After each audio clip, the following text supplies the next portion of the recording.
sides.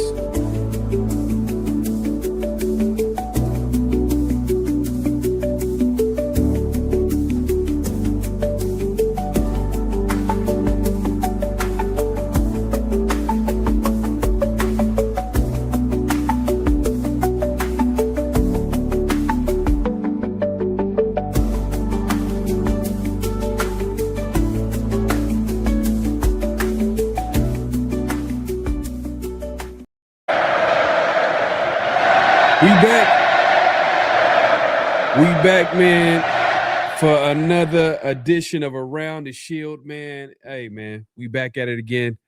Talk about the Raiders. The Raiders, some of these college QBs, some of these games. Obviously we're watching them. We're interested. We all know why we're interested. As Raider fans, we're trying to see, like, what quarterback can the Raiders possibly draft, and we're going to get into that conversation. Obviously, NFL picks.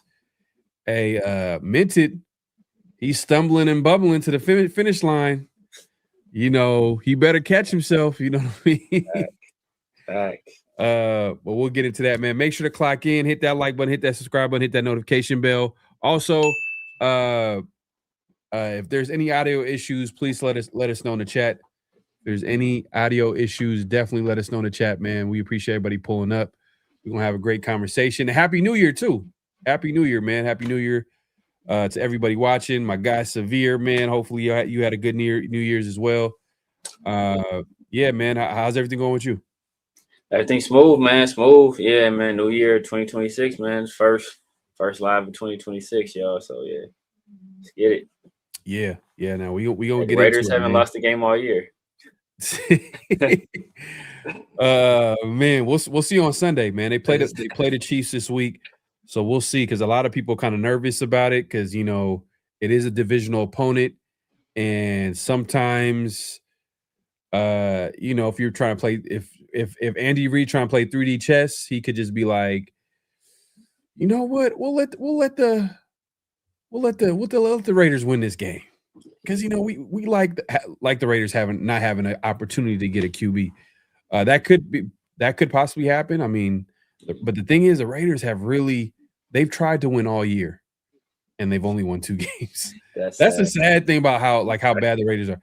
They've tried. They're really trying their hardest. Like, they tried to like the last couple of weeks, especially that Texans game. It was a little bit of too close for comfort a little bit, but either way, we'll see how it shakes out. But I think, hey, with Max not playing, Bauer's not playing, Geno just doing what Geno likes to do. Hopefully they don't try to start Oh, you heard about Cam Miller? Yeah, he got claimed by the Dolphins. This is a waste, bro. This is a waste of a pick, bro. This is a waste. Why draft him? Why would you draft, man? It's a waste. It's a waste, man. We wasted picks on him and Tommy Malott, and then we traded the 5th for Kenny Pickett. This is a waste. It's a waste. Yeah. I want to say, obviously Spytek, he's the GM, so you gotta hold him responsible. But there's also a question of how much say did he have this offseason? Like, there's moments, so obviously probably the day-to-day, the GM stuff, maybe to get stuff done for the team. He's the representation for the Raiders. But there's certain moves where, hey, let's talk about it. I mean, obviously drafting a running back at number 6. I think we talked about it the other day, and it's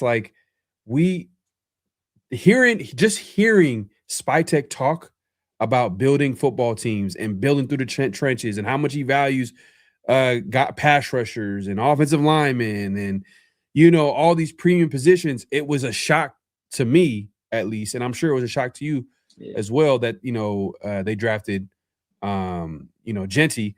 But me personally, they drafted him. Okay, cool. Can he be a good player for the Raiders? That's where I'm at right now. Yeah. But I'm not gonna lie, I didn't expect Spytek to make that move. But looking back now with Tony Pauline kind of pretty much confirming what we kind of already knew, Pete Carroll had a heavy influence on that number 6 overall pick, as well as some other picks as well, other players that are on the team and guys obviously that's starting You know what I mean? We all know that happened throughout the season. So, but I want to get into this. So Michael Silver. So this has been the week of like, I guess revelation. Like a lot of these media outlets, they're coming out and they're saying whatever. So you got to take it with a grain of salt. Who's putting out some of this stuff? You know what I mean? Salute to everybody pulling up. Yeah. Who's putting out all this information? Who's putting out the stuff? We got to question that a little bit because, for example, like when we heard about the Chip Kelly and his play calling and how he was giving plays that were never part of the game plan. We kind of like, oh, this is the timing of this is kind of interesting. Exactly. So we already know what direction that was coming from. But then, a couple days later, we hear about how who hired Chip Kelly. That Tom Brady hired Chip Kelly and yada yada. Actually, that was actually at the same time. What did we hear about? No, we heard that he didn't know about the play calling and all that stuff, and then we heard that actually it was Pete Carroll that came in and essentially just wouldn't let Chip Kelly run his whole offense, hired the entire staff. And then we heard that they didn't get along. There was friction there because it was Tom Brady that essentially wanted that to pair them together. And it wasn't really, like something that Pete Carroll necessarily went out and wanted to do. It was a Tom Brady idea. But we had heard rumblings about that kind of before, but then the story came out and actually reported it. So But then we also heard about, how Pete Carroll kind of sabotaged the offense by trying to run his version of the offense with Chip Kelly basically as like a front man running his basically offense. And so there was like a lot of different, information we had to like piece together like, this sounds like this makes sense, because obviously when it's coming from one side, there's going to be a little bit of a bias there. Like what's actually the truth. And obviously we watch the team, we pay attention to the team just like everybody else that's, watching the show. Like y'all can just put things together and be like, all right, look, Chip was bad, but like there is some type of dysfunction going on here. And part of that is Pete Carroll.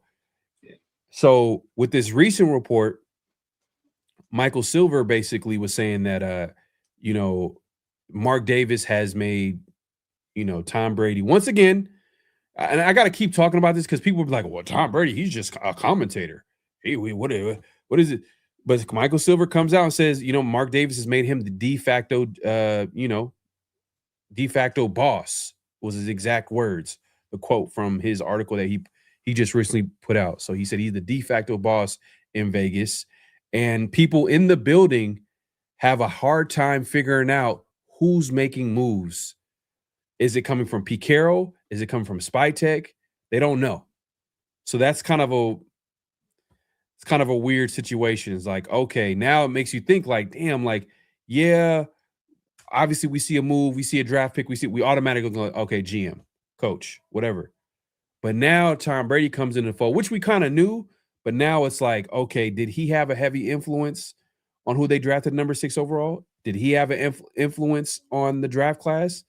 Because you kind of can see it with Tom Brady just because he's that type of like I don't want to say hands-on because we never seen him as an executive, but you could tell like he's a maniac at whatever he like. Just him as a football player, he was super like all in. The argument with that is some people will say like, well, he's not all in. He's a commentator. Exactly. But with Mark Davis kind of empowering him though, it kind of is like a little curveball, a little bit like, I don't know. Well, he wanted Ben Johnson, swing and a miss. Yeah. He wanted Matthew Stafford, swing and a miss. Yeah. He didn't want Sam Darnold. He wanted, and he signed off on Geno Smith. Yeah. Swing and a miss. Yeah. So these are like all, and Michael Silver actually reported that as well. He said that like, Tom Brady did not want to have anything to do with Sam Darnold. Yeah. So he squashed that. And Sam Darnold is getting paid less. He's getting paid less than Geno. Yeah. So, to be fair, though, I don't know if he would have been as successful with the Raiders, which is the Raiders, like, because I'm not sure if Sam Darnold's the type of quarterback to lift a team like that. I'm sure he could be a solid quarterback when everything around him is cool.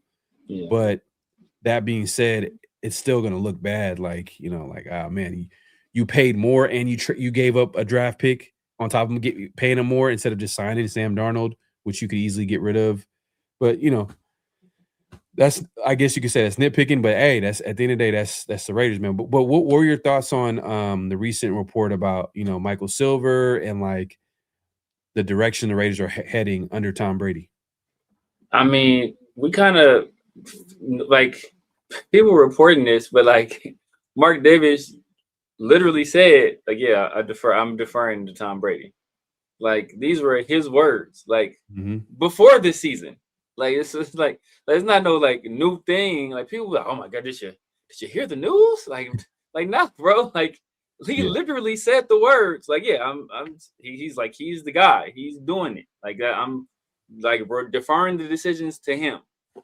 But people there's a certain faction of people that want to defend Mark Davis no matter what he does. But there's a certain other faction of people that want to criticize Mark Davis no matter what he does. And you kind of got to split the baby, right? You got to give him credit for what he does right and give him credit for what he does wrong. Now, like if you want to say, hey, you don't want him involved in football decisions and it was wrong for him to decide to let Tom Brady do it, fine. But, people said they didn't want him involved with football decisions. They wanted him to hire a football person. He hired Tom Brady, who was quite possibly the greatest football player of all time, one of the best leaders we've ever seen in team sports history. So, that's the guy he chose to kind of lead the organization, thinking he can take that same type of leadership and, use it on an organizational level and not necessarily on just football players. But thus far, it has not worked out. Now, obviously, it's very early. We still want to give him the requisite time, like we're giving Spytech. But also, we got to criticize Tom Brady where you can't be half in, half out. So if you're going to be the de facto boss, then you got to be, especially in these early stages. Obviously, you can get the organization to a point where you don't need to be as hands-on. But when you've been as bad as we've been for as long as we've been bad, then especially those formative years, those early years when you're really trying to establish everything, you got to be grinding like 24/7 damn near to get this thing right, get it moving in the right direction. Because it's harder to turn a ship that's going the wrong way than it is to push one that's going the right way, but moving that direction slowly. Like we got to turn the ship around, and so it's going to take a lot of effort and it's going to require a lot of attention, and this seems to be the type of attention that he hasn't been given the team. Yeah, you know what too, like. And this is a shout out to my guy Murph, and he brought this up, and this is a very good point. Because the question here is not that Tom Brady is not involved; he is involved. Like it's obvious. Y'all do your own research. I mean, if you don't want to take our word from us, then you can obviously do your own research. But like Mark Davis obviously co-signed it. He talked about it multiple times. There's like a track record. There's a paper trail of him saying what type of person he wants in the building. And then fast forward a year later, Tom Brady comes into the fold. Fast forward, we hear reports that the reason why certain people got fired, like a head coach GM, because Tom Brady wanted his guys in the building. And then we hear, oh, Tom Brady was able to connect Ben Johnson, was trying to convince Stafford to come to Vegas. But in all reality, though, he was, he had a rude awakening because all those guys that I mentioned that he was trying to get used him. They used the Raiders to get better deals somewhere else. Obviously, come on, Matthew Stafford, no-brainer decision to stay with the Rams. He just was trying to figure out a way to get himself financially secure with the team. And the same thing with Ben Johnson. His eyes was with the Bears, obviously, because he didn't even interview with them. He just showed up and then signed a contract. So that should tell you everything you need to know. Exactly. But the reason why I brought up Murph is that he brought up this point when he was on the show. He was like, well, we need him to be all in. If he's going to be an influence in that building, then him being a commentator, him having all these extracurricular activities as far as like things outside of the Raiders is only going to distract him from the job at hand. So if you think about it that way, look, me personally, I just rather have, if you're gonna do all these other things, then you should let Spy Tech do what he needs to do. Because he's there every day. You see what I'm saying? Like if you're not going to all the way be there, and then you're going to try to make decisions based off like you not all being there and understanding what's going on, and having your focus on the football team and what it needs. And obviously, he can talk to the people that he trusts, and guys like Spy Tech were hired for a reason. I'm sure he has a relationship. Guys like Alex Guerrero, who's also part of the Raiders, longtime trainer for Tom Brady. He's like a eyes and ears guy for him in the building, which is kind of whatever, you know what I mean? I guess that's take that for however you want to take that. But I just think that I think that like if you're gonna be a guy that is gonna be a voice from afar, that's cool. Let Spy Tech do what his job description is supposed to be. Yeah. And it starts this offseason because we all know that that Pete Carroll hire wasn't, it's obvious he wasn't hired by Spy Tech, because they were interviewing head coaching candidates before they announced a GM hire, before they even hired Spy Tech. So that should tell you everything you need to know. Yeah. So hopefully it starts this offseason. They get a coach, and what that coach looks like, we'll get into. We're obviously saying that, Pete Carroll's not coming back. But some people, did you hear his presser the other day? I don't know if you had a chance to hear his presser, where he was just like getting to ask questions, and he's talking like a guy that's coming back. Like, oh yeah, we're gonna get together. I'm gonna get together with Spy Tech. And it's like, and some people are like, oh my God, Pete Carroll's probably gonna come back and yada yada yada. But man, like, there's no way the Raiders bring him back. I don't think so. I mean, until you're told that you're not coming back, you have to operate as if you are. Like you can't like be packing it in already, and then be like the Raiders.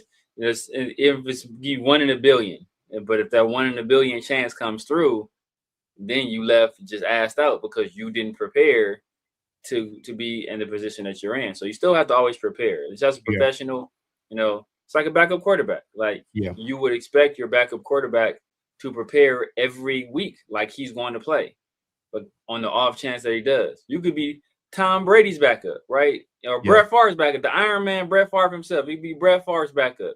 You better be ready every damn week, because you never know what's going to happen. You could have to go in the game, and you being in that position, that could change everything. That one bad performance that could affect your entire career. That could change the trajectory of the team season. That could be the tie-breaking loss for y'all not making the playoffs. Not having it could be anything. So you got to always be ready. So and I give credit to Pete for that. At least he's saying and doing the things that he should be doing if he were going to come back. That being said, I don't know, he ain't coming back, but he should be acting and presenting himself as if he is. Man, shout out to TK, man. They said they let AP think he was coming back, man. That's fact. Yeah. And if you think about it, this is why Mark.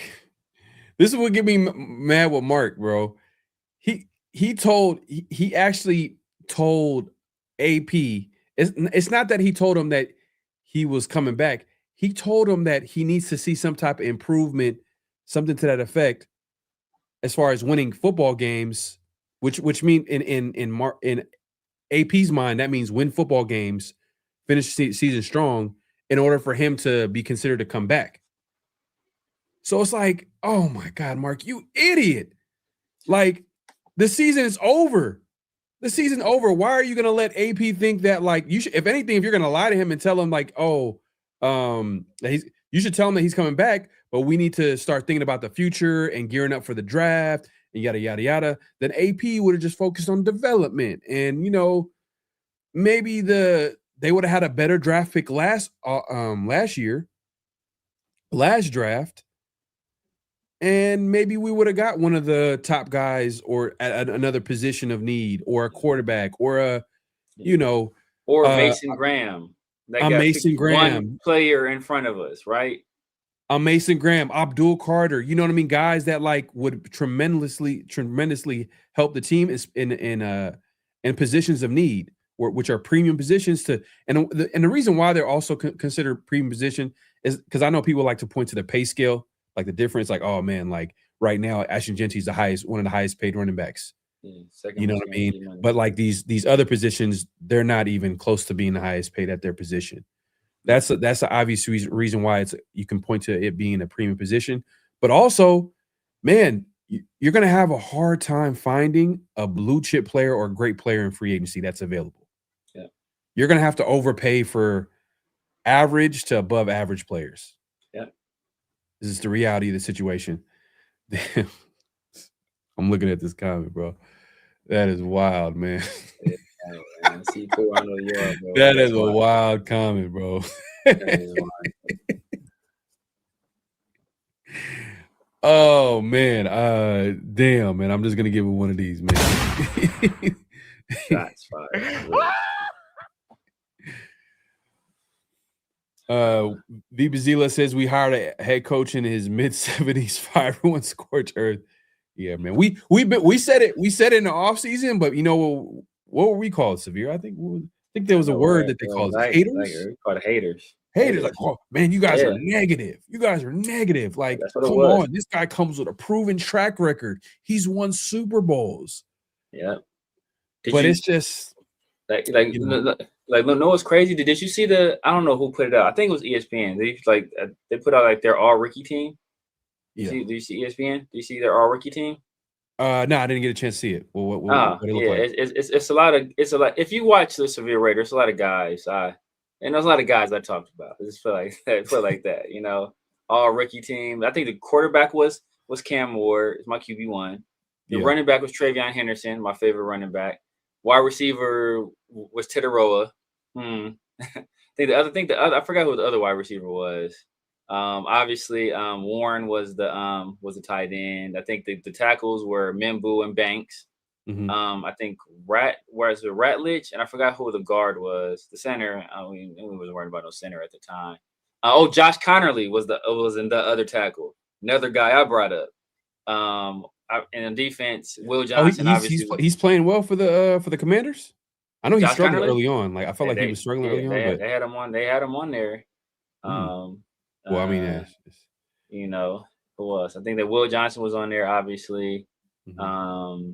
There's a few guys, but yeah, it's a lot of guys. That we brought up. You know, like I brought up or you brought up. I'm surprised the person that got robbed, in my opinion, was Xavier Watts because he wasn't the number one safety. I forgot who they had. When he was like, I think he was there in the 4th round. Yeah. I wanted the Raiders to draft him, and then Falcons traded up. Yeah, and he got robbed. Though. He should have been up there. He should have been number one safety, in my opinion. He's a dog. The crazy thing is Xavier Watts is exactly what the Raiders need on defense. Yeah, we have a lot of needs on defense, just to be clear. But like Xavier Watts, like we don't have a free safety on a roster, a starting free safety on a roster. That's what we need. We need I know a lot of people don't like Palomao, but I wanted Banks and I wanted Connerly. Those are also guys that make the. I was open with Membu, but obviously, it was kind of he was a guy that was like a late riser. You know what I mean? So it was kind of a risk with him. So I understood people take stuff out of context. Me saying I don't trust him because he wasn't on anybody's radar in the top 10 before his combine performance. That's not shitting on him. That's just being honest. Yeah, like. It was I don't trust it because he's a guy that seemed like he might be a combine warrior because nobody was considering him a top 10 pick until now. That's not shit on. That's just being real. It is what it is. Yeah, man. But wanted Thad Castle, linebacker. I don't know what that is. Yeah. But I think D-Mox, I think he made that shit up. Yeah. But speaking of, we get to talk about this real quick. Did you watch either of those games? Dante Moore or Fernando Mendoza? I gotta rewatch both games. I watched a little bit of Mendoza. like his throws and what he did that game, and then I What gotta did you watch think more about it? of more. And we got it. We might dark horse. Is Shambliss the third QB? Is he the third QB? Is he putting them? I mean, Ty Simpson was trash, and Sorsby not coming out. It's official. Beck. Well, I don't know. I mean, I think we've been hearing that they're not coming out. Okay. So it's still up in the air.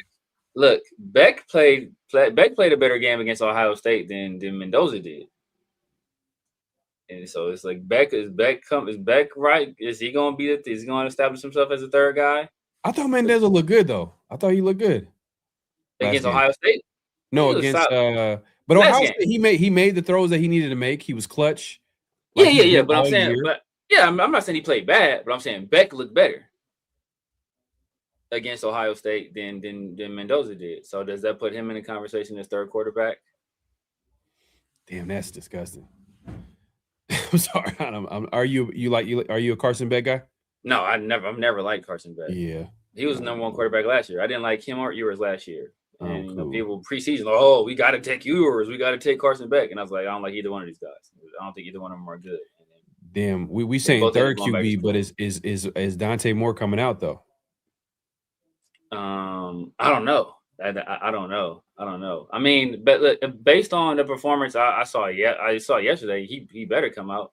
I mean, I think he played, what most people think is the top 2 defense in all of college football, and he, outside of one bad read, he played a pretty flawless game. I think with lower tier weapons, I don't think he has a single wide receiver on his team that's going to be drafted in day 1 or day 2 of this draft. May not have one that's drafted in day 1 or day 2 at all. Period. On the team, maybe the young Moore kids. I think he's a true freshman.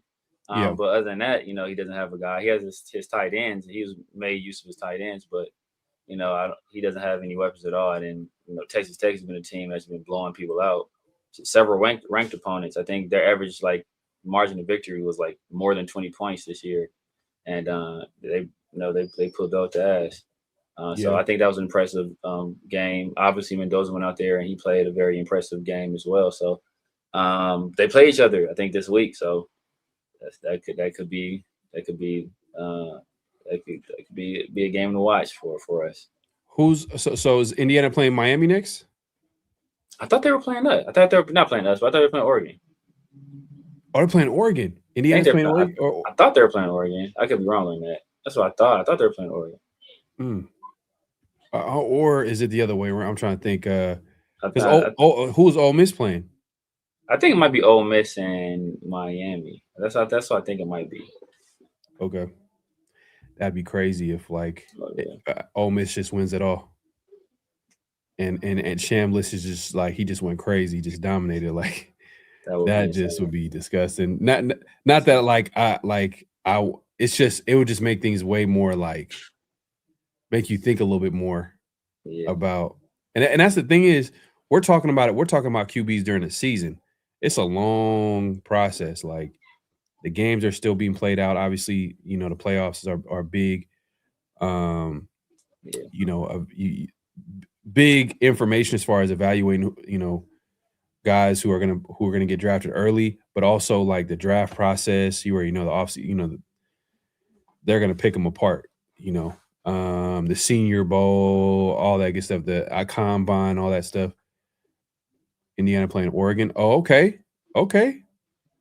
Hey, Dante Moore. But people in the chat saying he's staying, but I don't know if there's anything confirmed. I don't think there's anything confirmed. I think people were speculating, but I wouldn't. I mean, he has a very real chance of being a number 1 overall pick. Whether it's us. That's what I'm saying. What is he? Team. I mean, if he goes back, it wouldn't be about going top 10 or top 5 or top 3 or being number 1 pick. It would just be more about I want to go when I feel like I'm ready to go. Exactly. Because what we know about the NFL is they're not going to develop no QB. Yeah. They're not going to develop it.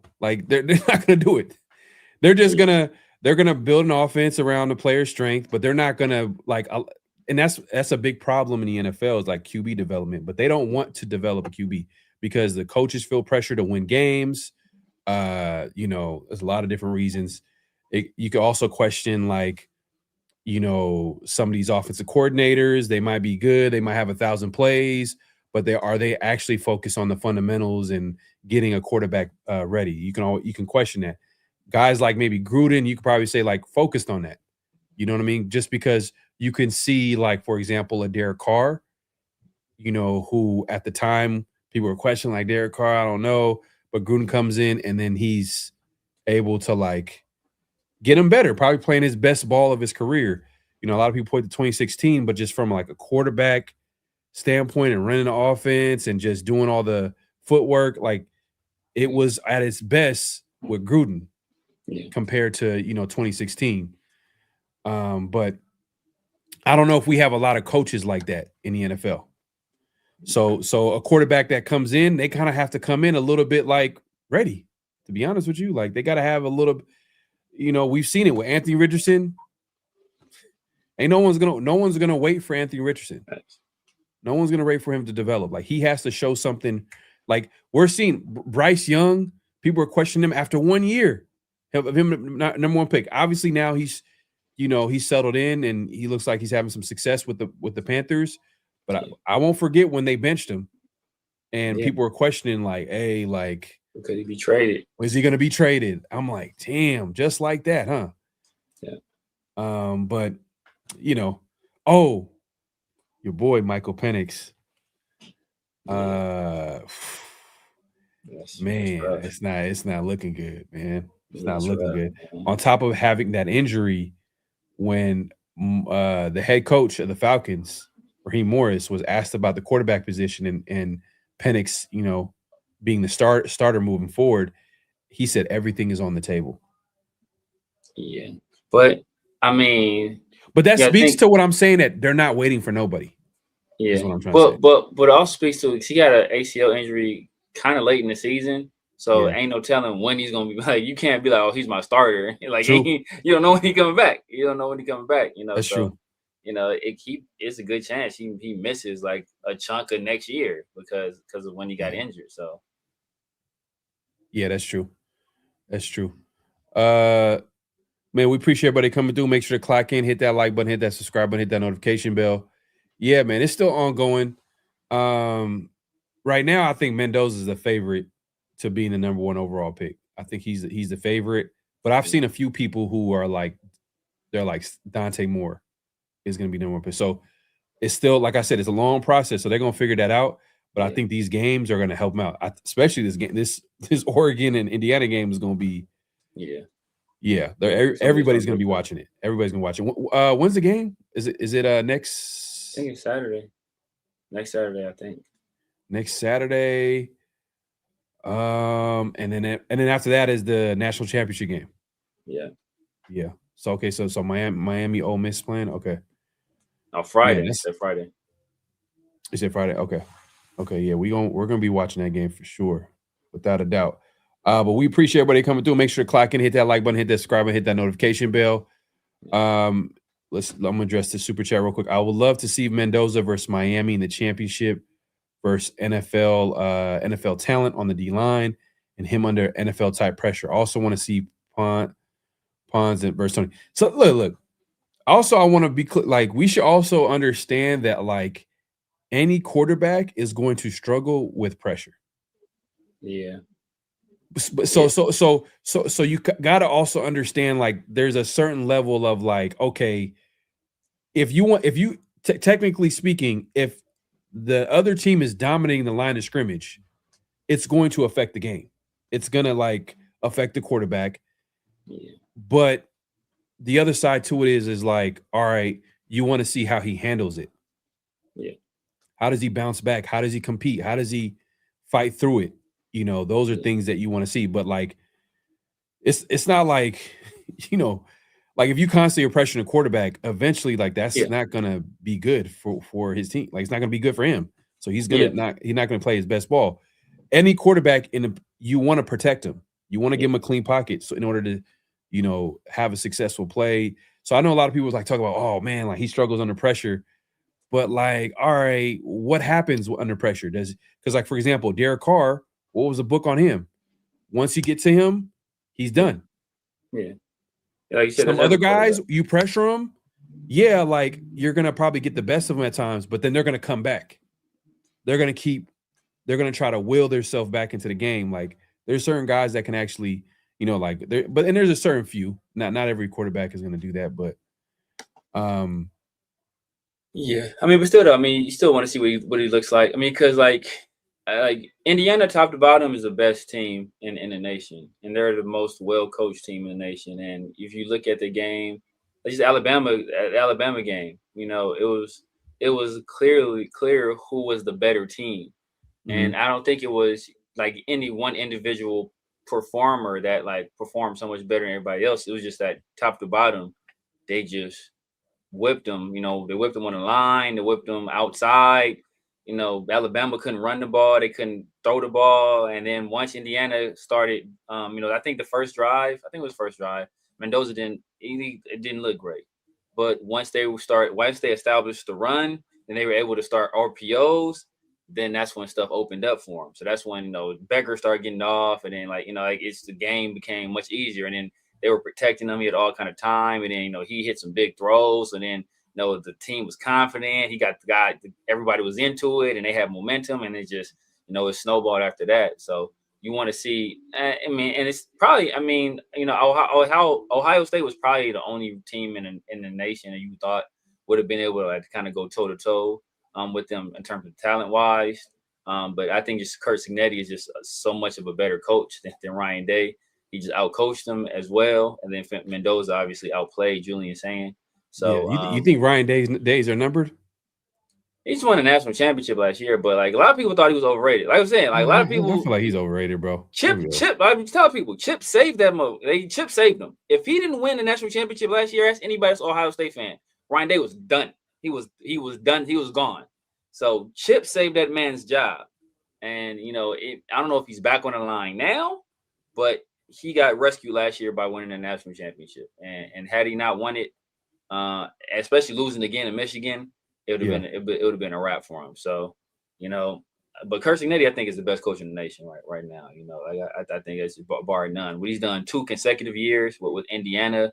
You think about the guys he's getting like from the Sun Belt Conference and from the MAC, and he's taking guys. He's finding hidden gems. Like he's just finding guys. And he's coaching them up though. He's coaching them up, but he's getting value out of them because he knows the type of player. It's almost like he has a clear vision of the type of player that he wants, and he's just finding them in places where other people are not looking. Exactly. You see what I'm saying? Like, but yeah, man, we appreciate Be Easy says Breer said Raiders looking in some more. Hey, they should. They should look at it. They should look at every quarterback, every prospect. Very, very hard at Moore and at Mendoza. Like those are the 2 top guys right now. They better. They should for sure. For sure. Before we move on, Brady wants. That's gonna piss me off, bro. It's gonna piss me off. Be on one accord, bro. I don't give it. Whether if everybody is sold on Mendoza, I prefer Moore. But if everybody's sold on Mendoza, take Mendoza. If everybody's sold on Moore, take Moore. Don't do this nonsense where it's I like this guy and I like that guy. This is what I'm afraid of. Don't do that BS, bro. Don't do that if you take Mendoza, don't do that BS to him because that sets him off on a bad track. If you take Moore, don't do that to him because it sets him off on a bad track. Everybody, whoever we take at quarterback, the whole organization needs to galvanize and rally behind and do everything in your power to make sure this guy is as successful as possible because we haven't had a franchise quarterback. I mean, really, since Snake. Rich Gannon was a and this is what I'm afraid of, bro. This is what I'm afraid of. This is the situation with Brady that I'm afraid of, is that he's going to have his guy or whatever, but everybody else in the building is all in on, on their guy. You know what I mean? Let's say Spytek, the scouts, and the incoming coaching staff, whoever that is, you know what I mean? Like we all feel like, there's going to be a new coaching staff. They're all in on they're on the agreement that let's say Spytek and scouts and the coaching staff is all in on Moore. and Brady wants Mendoza, and Brady gets Mendoza. That is doomed to fail. It's doomed to fail. And it's not fair to him as the quarterback that we take, because you have people in the building that don't believe in you. So it's like, I'm not saying that don't believe in you, but that prefer somebody other than you. And, like, you don't want those opinions out there. That's why you never hear about coaches. You rarely hear about coaches saying who they would have rather taken. They never talk about that stuff, or scouts or GMs. They always keep that stuff behind. But no matter who they take, he was the best player on our board. He was the number one guy on our board. Mm-hmm. We had some other guys ranked pretty highly, but he was the number one guy on our board. So it's like, that's what they always say, because you never want to hear just even the insinuation that they prefer somebody else. And then the fact that that's out there now, I don't like that. I don't like that, especially since, like, it's looking like Mendoza is going to be the guy. So I don't want it to be that, like, the scouts and the GM, like this, the non-scout likes Mendoza, but the scouts that do this for a living like more. It's like, come on, dog, don't do that to that kid. And this is, like I said, this is what I'm like. Why hire a GM? Yeah. Why hire a GM? Why have scouts? Brady's just gonna come in and say, I want this guy, and then they're gonna draft. It's just, exactly. You know what I mean? Like, because guess what? When it doesn't work, and this is why I don't like how Brady and look, we're gonna give it time. At the end of the day, I'm gonna give it time. I'm not gonna like say this is not gonna work. I'm gonna give it time. I want to wait and see. I just hope that it's like a healthy, situation with the Raiders as far as Brady and the front office and how they, like, there has to be some type of structure. But like I said, man, that starts with Mark. He has to set the tone. But when you tell Brady that, you're in charge, then, and Brady's going to want, if it's going to be a situation where he wants Mendoza, but everybody else wants one guy, like, man. But it's a long process. Albert Breer is a solid source, but, a lot can change from here and between now and the draft. But this is what I'm afraid of. This is the situation I'm afraid of, is like a guy like Brady who is a full-time commentator and he has people in the building to do all the day-to-day stuff. But to be honest with you, a lot of the day-to-day stuff, that stuff adds up. That stuff adds up because it adds up because you start understanding. And I understand, like, he's hired them to do that, but and then to report back to him. But it's just, I don't want to get into it. I hope that it works out with Brady, but I don't like this. I got to look into this. I didn't see this, man. Shout out to Be Easy for the comment, but I gotta look into that. But this is my biggest fear with Brady, is that it obviously doesn't work out, but also, what source I can't find where Beer said this. So I would just go to the latest article. That's where I would first check it. But I if it's true, then that would be terrible. It's tough. But I'm gonna look into it. But I'm hoping that it's not that. Cliff Kingsbury lurking. Nah, I'm cool. I'm gonna pass. But let's get into let's get into NFL picks, man. Let's get into NFL picks.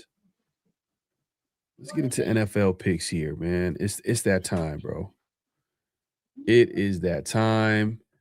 Last week, like I kind of said earlier, man, Minted kind of he had his worst week. We'll see about that. I think he was just I think he feels like it's in the bag. So, because he picked the Jets. When he picked the Jets, I was like, oh man, you basically. You playing around with us? Yeah, exactly. He's the Jets. I like the Jets. What do you think? Who the Jets played? The Jets play. I think it was an obvious game too. I was like, why are you picking the Jets on this one? And it's like, oh, that's just your you high step into the end zone. Yeah, he picked the Jets over the Patriots, bro. Oh my god. That's him just pointing and laughing at us. I understand. Exactly. I understand, like, grabbing an upset, but like what? Like what? Yeah, let me go ahead and put this on the screen. Share screen. Let's see here.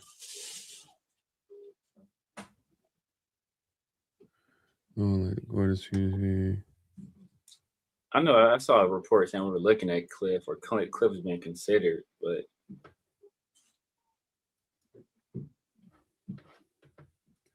you should be able to share it. All right, cool.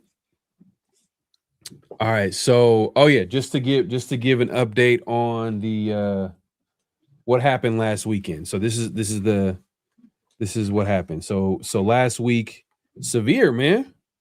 You you killed it last week, man. You went 9-4. I went 7-6. You know what I mean? I kept it respectable. I didn't go all out. I didn't have it the worst week. But Minted, he finished 5-8. So overall season record, Severe's 142, 91, and 1. I'm 149, 84, and 1, and Mint is 155, 78, and 1. So he has a comfortable 6-game lead going into the last week of the season. So if he collapsed this week, man, we'll be talking about this for years. Man, this will be Atlanta versus the Patriots. Yeah. Salute to everybody pulling up. Make sure to click and hit that like button, hit that subscribe, and hit that notification bell. Let's get to the first game. Severe. We got you know what? Did we get stuff? Hold up. Let's see if my guy Minted sent over his picks.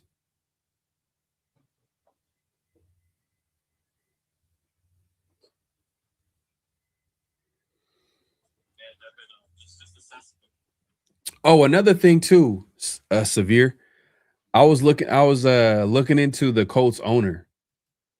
Mm-hmm. And you already know like how I feel about the situation. I feel like it just seems kind of like dysfunctional how like hands-on she is. Like it just seems kind of like strange. Mm-hmm. But I was looking into it, and it seems like she has like she wants to learn and understand like every thing in that building. And she's actually been on a sideline with headphones like way before this. She's been doing it for years. Yeah. It's just now that she's the owner, like everybody's paying attention to it. Everybody's paying attention to her. And like she attends position meetings. Wow. So she's very process driven. Like she wants to understand how things work. She doesn't really care about the results. She just wants to understand like how things work in order for things to work. Yeah. Like so I feel like that state of mind is like exactly. I feel like that mindset is kind of interesting. Yeah. Especially for an owner to have, and like because they're gonna understand like, all right, we're obviously doing everything the right way. We're gonna keep doing this, and eventually everything is gonna come together. Yeah. A lot of owners would like just because they don't get the results, they're gonna fire head coach. They're gonna fire this guy, fire this, and then it just keeps repeating.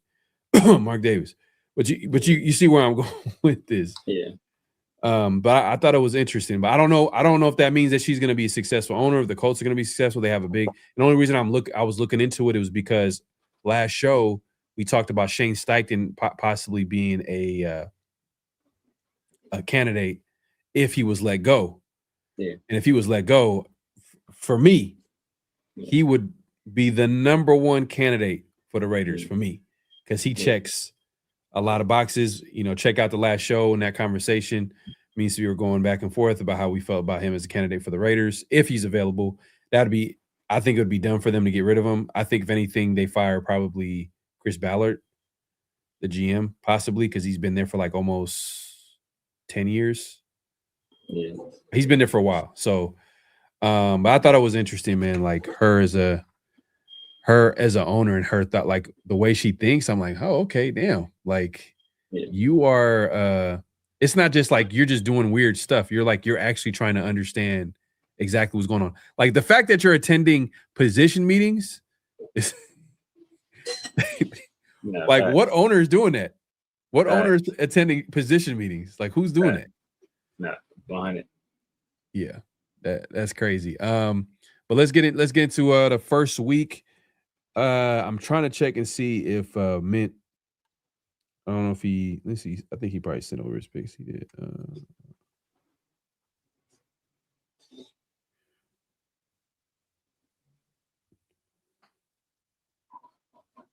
No, I think so. We'll update the results. Oh, We'll update the results. yeah, we'll update it. We'll update it. But Next one. Severe, who you got? First game over here. Panthers, Bucks. I'm gonna roll with the Panthers. Buccaneers kind of reeling.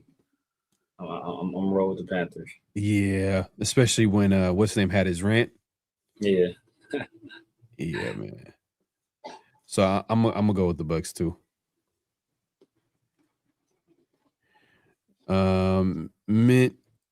Obviously, we'll get those later. Seahawks, 49ers. Who you got? Man, 49ers playing some good ball. Yeah. So are the Seahawks. I think Kyle Shanahan should win Coach of the Year.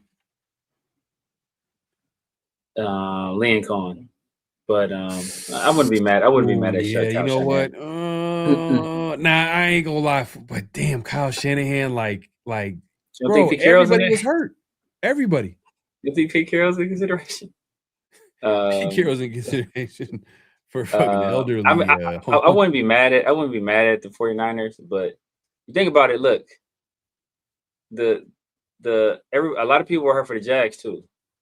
And they lost their number one, and they lost their top draft pick in Travis Hunter, who they traded like multiple guys for. So, that's why I would still lean Liam Cohen, even though he can't say Duval to save his life. But this game, I'm going 49ers. I trust them more than I do the Seahawks. But damn, the Seahawks, their defense. But yeah, I'm going 49ers. Yeah, I'm going 49ers too. Man. I think. I don't know, man. The 49ers team is kind of, they might make a run. I don't know, but it'll be hard to believe just because like how hurt they are, but I think Fred Warner, if they make a deep playoff run, he could come back. I believe. I think I seen something there, but I'm taking 49ers, man. I just the Kyle Shanahan, I'm kind of been impressed. I think this is probably his best coaching.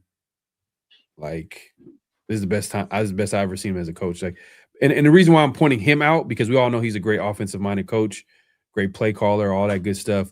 But the fact is, like, how hurt they've been and how they've been able to, like, still kind of win games. And that might speak to, like, how bad the NFL is, and that's a whole different conversation. But they're still winning games, so we got to give them credit. But I'm going 49ers. Saints, Falcons, Severe, who you got? I'm going with Falcons, man. I'm going with Falcons. Bijan gonna go bananas. But I like the Saints. I like the Saints though. But I'm going Saints, man. That rookie QB, Kellen Moore. Tyler Shook. Tyler Shook. Yeah, like I'm going Saints, and I think Kellen Moore. Like, I think he's kind of an underrated, young coach. That damn man, the Raiders didn't even. Oh, what? Sean Payton. Sean Payton. I think they've won like 12 games in a row, something like that. Then they do something crazy like that. The coach of the year. Oh yeah. Good Cohen. I think Liam Coleman is a good one though. Liam Coleman is a good one.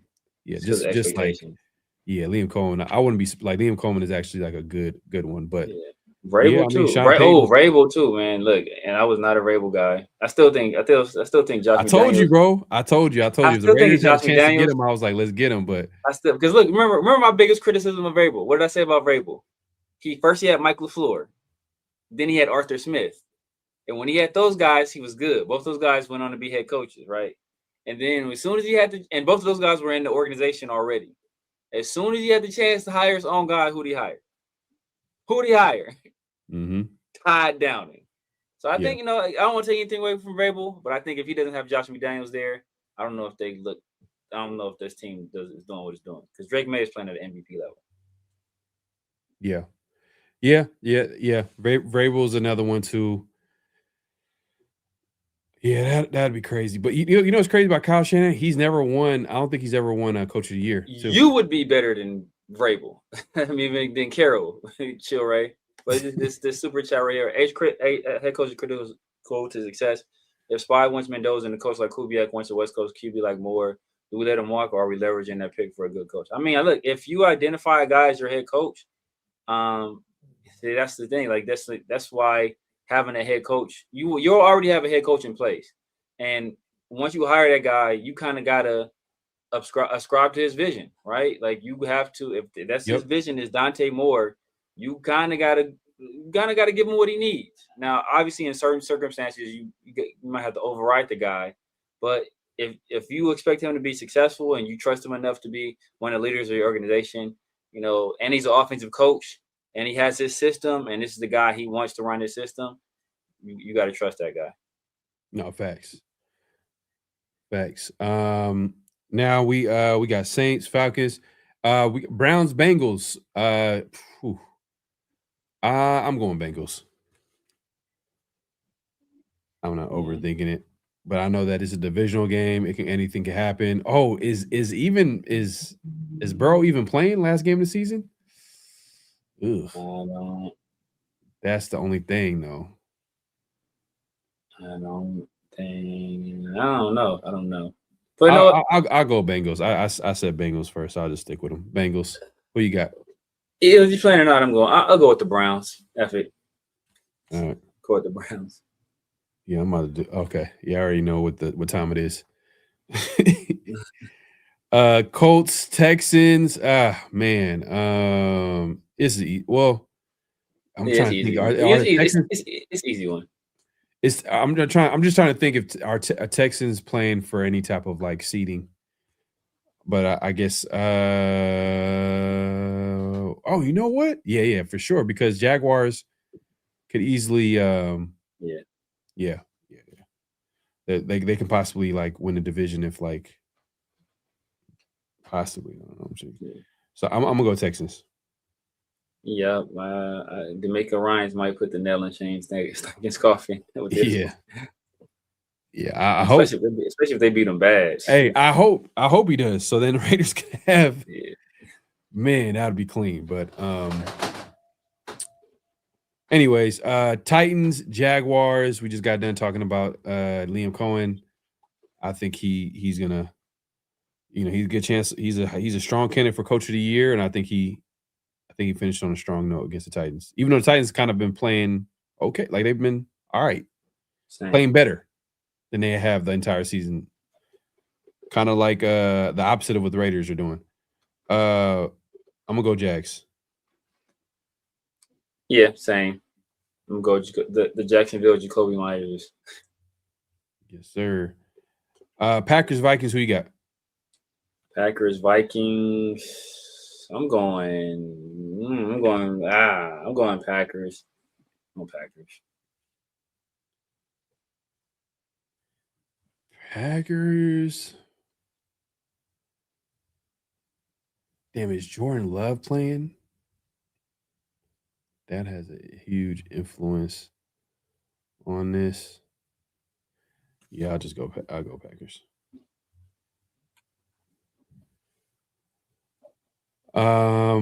Cowboys, Giants. I'm gonna go Cowboys. I'm going Giants. I think just to be safe, just in case we mess around and win this game. We need this insurance, baby. Oh yeah. I hope the Giants win though. I hope the Giants win. Damn, yeah. You know what? I don't even want to have that in the universe too. Damn. I'm trying to win. I know you're trying to win. I'm trying to win too. Trying to win this competition. Jets, Bills. I'm going Bills. Oh yeah, I'm going Bills. Come on now. Come on. I think Jets have been eliminated from getting the number 1 pick too. So yeah, they have been. Yeah. So I don't care if they win or lose. You said you're going Bills? Yeah, I'm going Bills. Yeah. Lions, Bears, divisional game. I got Bears, bro. I got Bears. If it was any other week, Lions kind of had a little drop off this season. We'll see how they bounce back, but I got the Bears. Who you got? I am going with the Lions. I think they play spoiler to the Bears. Okay. I think they go out with a bang, but they beat the Bears' ass earlier in the season though, so the Bears might want some. They might want some revenge. Oh yeah, so they might get their get back. But I'm gonna go with Lions and a close one. I think the Bears are playing their best ball. like right now. Yeah, I know they lost against the 49ers, but like this is like they're playing their best ball overall. I mean, at the time early in the season, I was like, I wasn't a believer. You know what I mean? We seen the Raiders played them. They obviously could have won that game easy if like the Raiders weren't just so like literally they just handed them the win. Yeah. But they've gotten better as the season goes along. Just to Tom Brady's point, certain teams go up and get better as the season goes along, or they get worse. And I think Bears have gotten better. So I think they take care of business. Chargers, Broncos. I'm going Chargers. I've been picking the Chargers lately for some reason. But I'm taking over the Broncos. I know you said they were 12-game win streak. He's on 12-game win streak. Something like that. They might have lost a game in there, but at one point they had like a 10 or 11 game win streak. I want to say. So they started the season 1-3. Something like that. Yep. Damn. Who you got? Broncos, Chargers. I'm going Broncos. All right. Let's see what the shout out to everybody pulling up. Let's see what people talking about. Somebody resting players. I don't know who though. I read somewhere somebody's gonna rest some players. I don't remember who it was though. Mark needs to hire Signetti. Justin Herbert not playing this week. Ugh, damn. Not bad. Isn't Signetti like? Damn, he's like in the 60s already. Damn. I think he's like 64. Yeah. Damn. I don't want to. I mean, he still can be, but it's just it's kind of like a Jim Harbaugh situation. I mean, Jim Harbaugh, when he got his first coaching opportunity with the 49ers in the NFL, he was in his 50s. He was in his 50s. Yeah, but still though, so there's a difference. Man, hey, it's not wrong to be a college coach. I mean, college coaches are superstars. Like, right. Old boy that coached for Penn State all them years. Oh damn, Joe Paterno. Joe Paterno. Yeah, Joe Pa. Yeah, like he coached until like what 70s. He was old when he was coaching. Yeah, no, he probably lower than that. Probably like it was late, probably late 70s. He said 62. You talking about Signetti? Yeah, he said 62. Yeah. I mean, it's not old. He still could no more CEO type head coaches, please. I don't have nothing against it. Like if they're a good coach, they're a good coach. I think with CEO coaches, they have to hire good assistants. But hey, as we kind of find out, certain guys are good at that. Yeah. Harbaugh, he's good at that. He's good at finding good assistants. Like he's good at finding. There's certain people who know, like Harbaugh. The Harbaughs, they know how to hire good assistants. Like if you think about Todd Monken, if you like him as an offense coordinator, or if you think about a guy like Mike McDaniel, I'm talking about John Harbaugh, not Mike McDaniel, head coach Mike McDonald, head coach for Seattle Seahawks.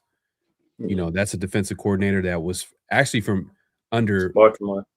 Jim Harbaugh in Michigan, that he took and hired him as a DC with Ravens, and the rest is history. He eventually became a head coach for the Seahawks. But what I'm saying is that like those CEO coaches, certain guys, they know how to hire. I know I get where you're coming from. It's kind of like a risk a little bit because you gotta kind of have to like hope that they hire the right people. Right. But I'm not totally against it. I'm not totally against it. But I get you, man. If we can get, that's why I said Steichen, bro. We get a play caller like him, run game, QB developer, or at least maximize the QB. I don't want to say QB developer because obviously he hasn't really done that. Unless you want to say he did that with Jalen Hurts. He helped with Jalen Hurts development. Yeah. You want to give him credit? That kind of helped them get a head coaching job.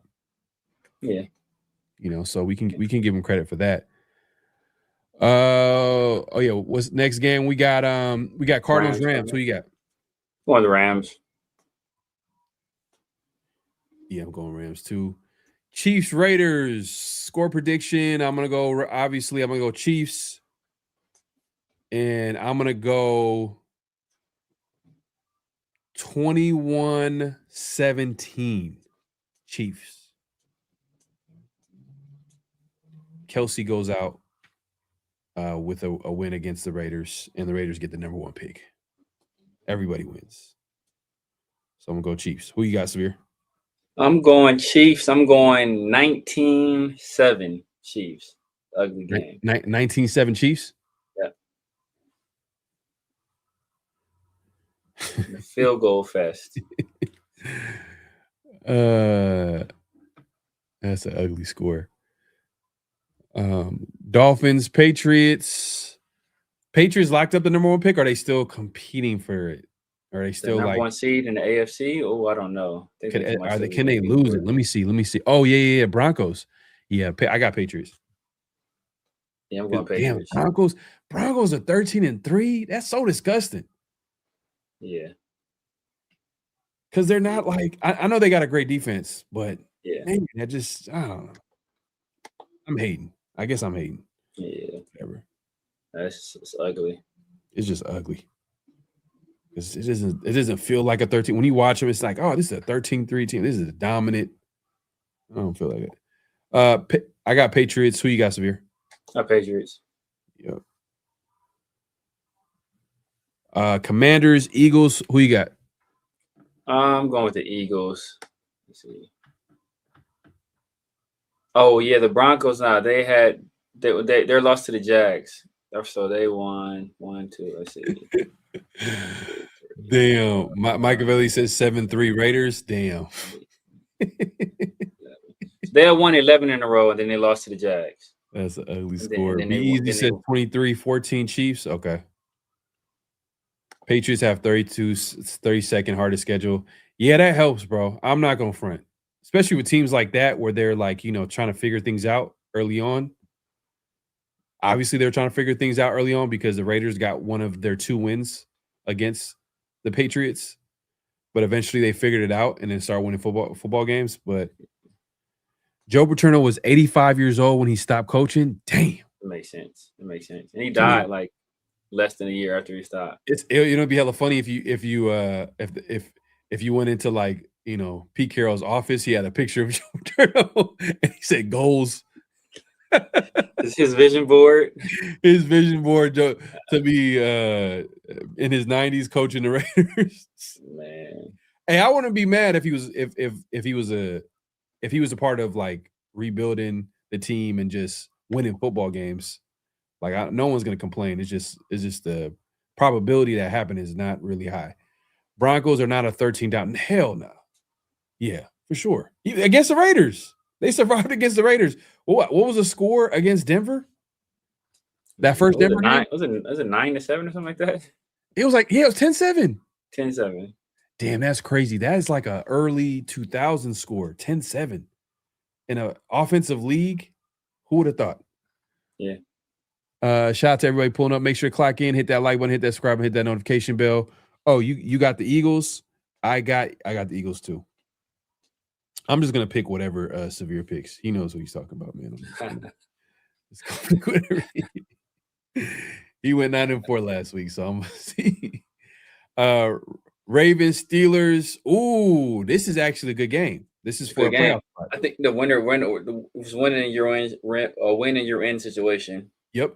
It could be you lose your job situation too.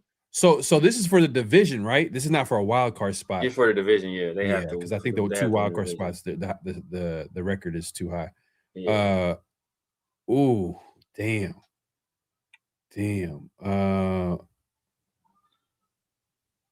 It's crazy too. These 2 coaches are like there's rumors that like they might leave their team. Yeah, that's what I'm saying. It's a winner you're in, and losing, you might lose your job. I'm gonna say Steelers get it done.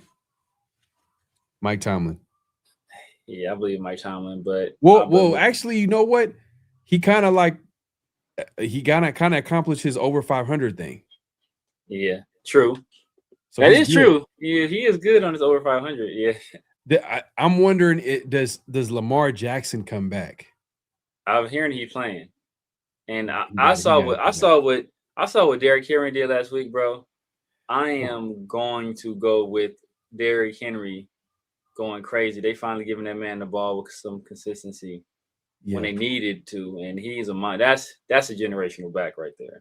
Yeah, that's he's the best running back of this generation for sure. Like hands down, without a doubt. Just dominant, just straight dominant. Like and well into his 30s too. He's like what? He's like what? For all the people who say running backs, expire, they're done after 30. You know what I mean? He's 31. I think he's 31, maybe 32, but I think he's over. He's over. He's like he's 31, 32. 31 or 32, I want to say. And he's still dominant. Still dominant. Yes, that's crazy. Because Adrian Peterson, when did he fall off? Like 33, 34? Like he was playing until like he was 36. So, Derrick Henry's 31. He turns 32 in 2 days. So I said 31 or 32. He technically both. I'm gonna go Steelers. I'm gonna be random. I can easily go Ravens, but And you said when Adrian Peterson, low key, Adrian Peterson, he went to the Redskins. And he had a smooth little season that year. I remember he had a run. I remember that run he had when he first got to the because remember he was a free agent and they picked him up. Yeah. And he had like a nice little long run too. I was like, damn, bro, like he's a generational, like for him to just do that and like because he's doing that like against all odds, like younger guys, like Lamar's gonna be on a mission. I know. Because they've been talking a little bit in the media too. They've been talking some trash. They've been saying some shit too. Like, but I gotta pick random games because I know everybody else is gonna be picking the Ravens, so I don't have to all right, I gotta be Steelers. It is what it is. We appreciate everybody coming through. Make sure to clock in at this point, clock out, hit that like button, hit that subscribe, hit that notification bell. Chill Ray says, can't remember which national media person said this. I think Breer mentioned Tomlin may be out after the season, even if they make the playoffs. Oh, that'd be interesting. Tomlin, I could see Tomlin going to another team and winning. Yeah. He'll probably want a more established team, though. Yeah. I see Tomlin going to the Giants. He's one of those coaches, too. Like, it's like an Andy Reid type of situation. Andy Reid's been like he was consistently good with with the Eagles, and I know that last season he had a drop off, but like for him to did he get fired? I think he just fired. Left. He got fired. For him to get fired, it was kind of messed up to like on front. Like, how you good for all those years and then you have a struggling? Yeah, but it's one of those situations where the message had run its course. Like Sonny, you're going to be with the organizations for so long before. I mean, the message you're talking about the players. So, them players got to go. I guess you know what it is that there are young, talented players on the team, and they're thinking about the young talent on the team. Like they didn't want to get rid of them in order to accommodate Reed. So I get what you're saying. And they mentioned Tomlin Pitt wants to change the scenery. Tomlin and Pitt both want to change the scenery. I can see him. I can see Tomlin going somewhere. Where would Tomlin go? New York Giants. Yeah, that'd be like a big marquee team for him. If he can, I can see the Bengals. They already got a quarterback. He don't want to go somewhere they got a quarterback. He ain't gonna take no chances.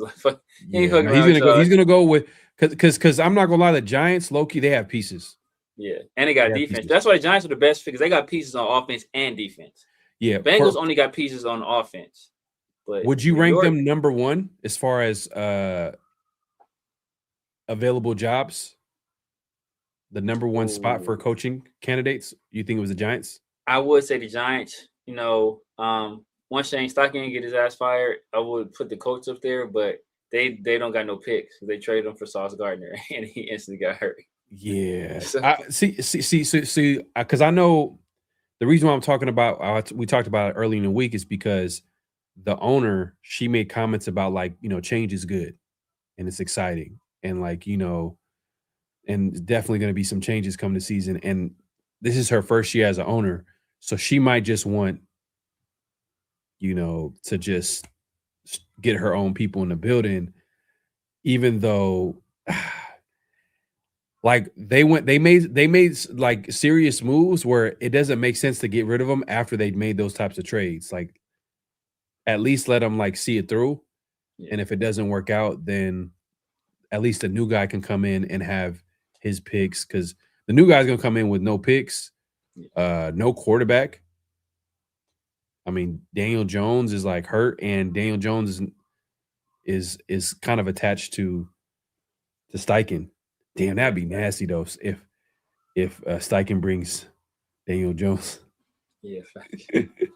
Facts. That's the only thing. If he brings Daniel Jones to the Raiders, man, that you still got to draft the QB. I don't care. Yeah. According to Tony Pauline, multiple sources have told him that Pete Carroll will not survive this disaster streak. Yeah, like Adam Schefter, Ian Rappaport, like a lot of people are saying like Pete Carroll most likely is not coming back. Soon after the final game of the Chiefs, like as soon as like Pete, sorry, but you ain't getting on this plane, dog. You gotta find your own way. I say they in there. Now they in Vegas. So you ain't gotta fly nowhere. Like, yeah, man, you ain't getting back. Key card ain't gonna work. What happens? Oh, this is a Be Easy got a crazy scenario too. What happens if you want to go to the regular view, Severe?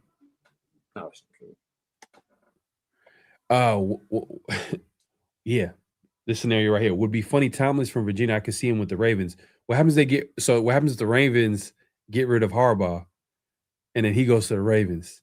That'd be crazy. With Lamar, oh my! And then the talent on that defense, oh that's man, crazy. Yeah, crazy. That's crazy to think of, man. Yeah, we'll see. That's wild, man. But we appreciate everybody coming through.